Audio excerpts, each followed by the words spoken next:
खुदावंद यीशु मसीह नासरी के नाम में आप सबकी सलामती हो। हम शुक्रगुजार हैं आज के दिन के लिए, सलामती के लिए, खुदावंद की मोहब्बत के लिए, उसकी पाक निगाहें जो सदा ही हमें देखती रहती हैं। हम खुदावंद के शुक्रगुजार हैं।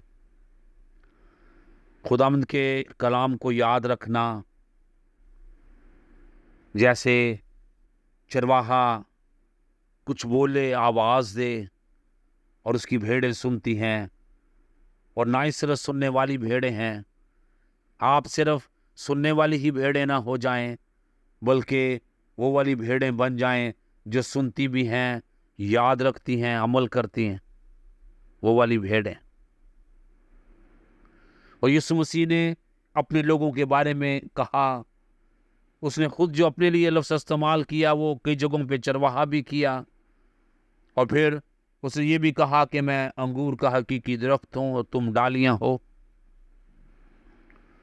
और ये भी कि तुम फलदार हो, ज़्यादा फल लाओ। उसने फरमाया ये मेरी चाहत है। और यीशु मसीह ने यूहन्ना की अंजील 10 बाब उसकी 27वीं आयत में फरमाया, मेरी भेड़ें मेरी आवाज़ सुनती हैं। जो मेरी भेड़ें हैं वो मेरी आवाज़ सुनती हैं।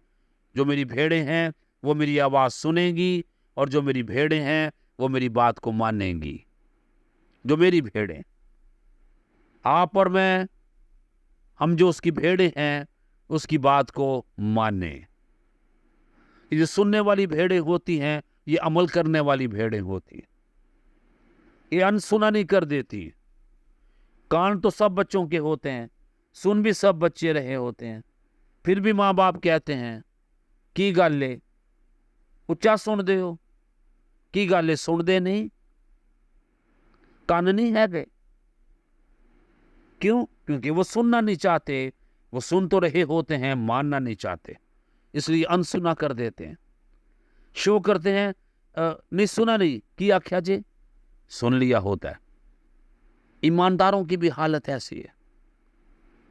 ईमानदार भी जब उसकी बात को मानना नहीं चाहते तो कलाम तो सुनते हैं, पढ़ा भी, मगर उस पर अमल करना नहीं चाहते, अपनी मर्जी करना चाहते हैं, फिर अनसुना कर देते हैं। ज़हन च नहीं रहा कलाम, हाँ सुनिया तो है सी कलाम, याद नहीं रहा। याद क्यों नहीं रहता? क्योंकि मानना नहीं चाहते। जो चीज आप करना चाहते हैं वो आपको याद रहता है। तो कहता जो मेरी भेड़ें हैं, जो मुझसे प्यार करते हैं लोग, जो मेरी मोहब्बत में जिंदगी के दिन गुजारते हैं, वो मेरी आवाज को सुनेंगे, याद रखेंगे, मानेंगे। और फिर मैं कहता मैं उन्हें जानता हूं।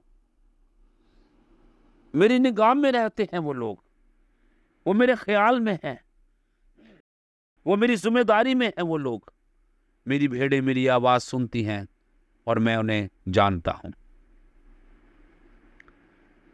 वो आपकी और मेरी हर जरूरत को जानता है। वो हमारे ख्यालों को भी जानता है।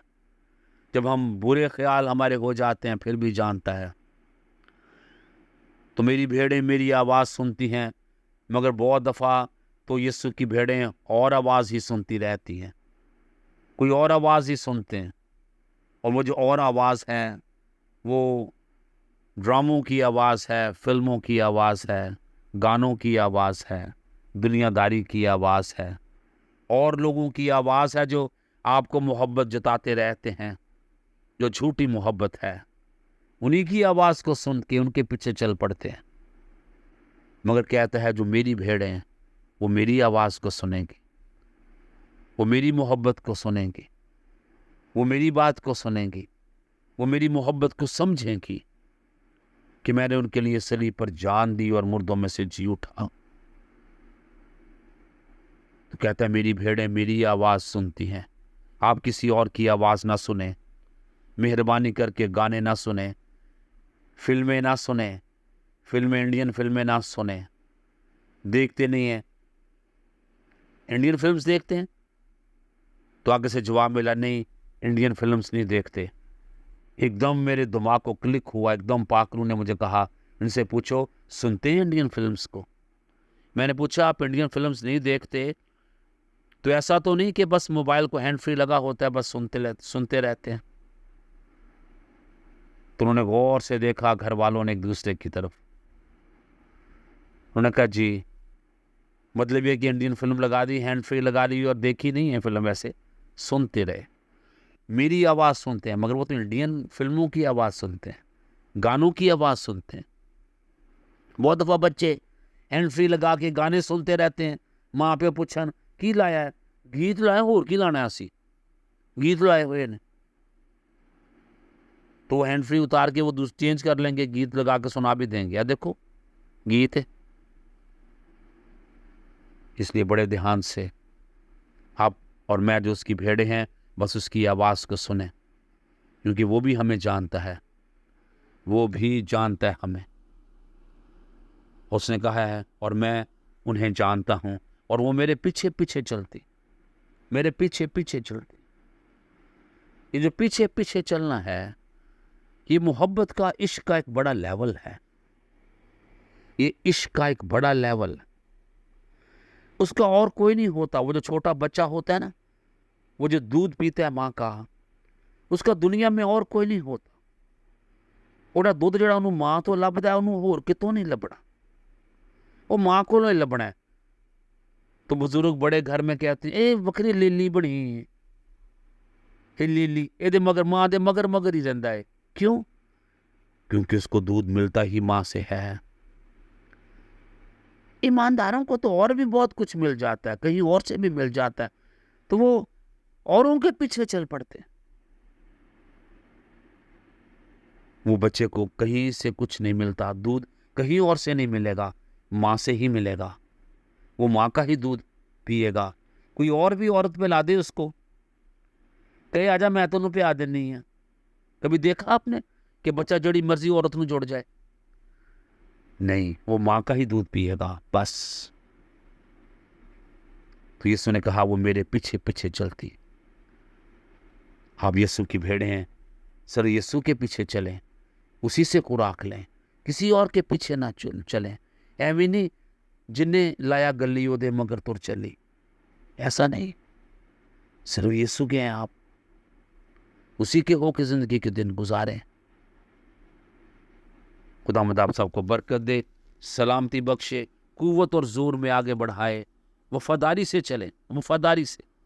और वो लोग जो आज तक यीशु मसीह की भेड़ बने ही नहीं, जिन्होंने आज तक जिंदगी यीशु मसीह को दी नहीं, आज तक जिंदगी यीशु मसीह को दी नहीं और यीशु मसीह को शख्सी नजात दहिंदा कबूल किया ही नहीं, वो भी सोचें, वो भी सोचें, जिंदगी यीशु मसीह को दें।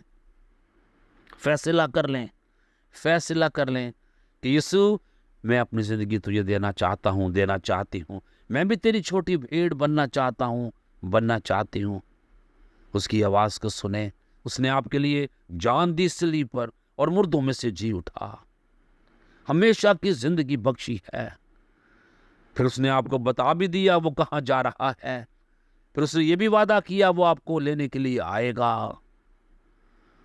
तो जितने दिन साल खुदा ने आपको दिए हैं इस ज़मीन पर, उसके होकर ज़िंदगी के दिन गुजारें। और जिन्होंने आज तक ज़िंदगी यीशु मसीह को नहीं दी और आज देना चाहते हैं, वो खुदावंद यीशु मसीह को ज़िंदगी 100% देने का फैसला कर लें।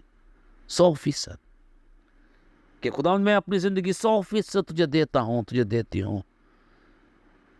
और उसको अपना शख्सी निजात दहिंदा कबूल करना मतलब ये कि तू मेरे लिए, तू मेरी खातिर मर गया यीशु और मेरी खातिर जी उठा, मैं कबूल करता हूँ, करती हूँ। और मैं तेरे पीछे चलूँगी और तेरे साथ ज़िंदगी के दिन गुजारूँगी। सिर्फ तेरी आवाज़ सुनूँगी। और मिन्नत करें उसके आगे, मिन्नत करें, यीशु मुझे सारी इन बुरी आदत से आज़ाद कर दे, बैड हैबिट्स मेरी ज़िंदगी से जाती रहे। और जिन्होंने इकरार किया है और जिन्होंने फैसला किया है कि यीशु मैं अपनी ज़िंदगी 100% तुझे देता हूँ, तुझे देती हूँ, वो मेरे पीछे बोलें, खुदावंद यीशु मैं अपनी ज़िंदगी 100% जब तुझे दे चुका हूँ, दे चुकी हूँ, मैं इकरार करता हूँ, इकरार करती हूँ, आज से मैं तेरा हूँ, मैं तेरी हूं, तूने मेरे लिए सलीब पर जान दी और मुर्दों में से जी उठा, मुझे हमेशा की जिंदगी बख्शी है। मैं उम्र भर जब तक जमीन पर रहूं सिर्फ तेरे लिए जिंदगी के दिन गुजारूं। तूने मेरे लिए खून बहाया है, मैं शुक्रगुजार हूं। तूने मुझे अपने खून से धो दिया है, साफ किया है, मैं शुक्रगुजार हूं। यीशु मेरी मदद कीजिए। अबू जी, मैंने आपके बेटे को शख्सी निजात दहिंदा कबूल कर लिया है। मुझे अपनी गोद में बैठा लीजिए, महफूज कर लीजिए। खुदा बाप मेरी मदद कीजिए। मैं हमेशा आपके हुक्मों को मानूं, यीशु के हुक्मों को मानूं, आपके पीछे पीछे चलूं और आपको पसंद आऊं। मुझे बरकत दें, यीशु के नाम में, आमीन। आप सबको मुबारक हो जिन्होंने जिंदगी आज पहली बार यीशु मसीह को दी है। और मैं आपसे रिक्वेस्ट करना चाहता हूं कि आपने ये हमेशा याद रखना है और वफादारी के साथ जिंदगी के दिन गुजारने हैं। खुदावंद आप सबको बरकत दे, सलामती बख्शे।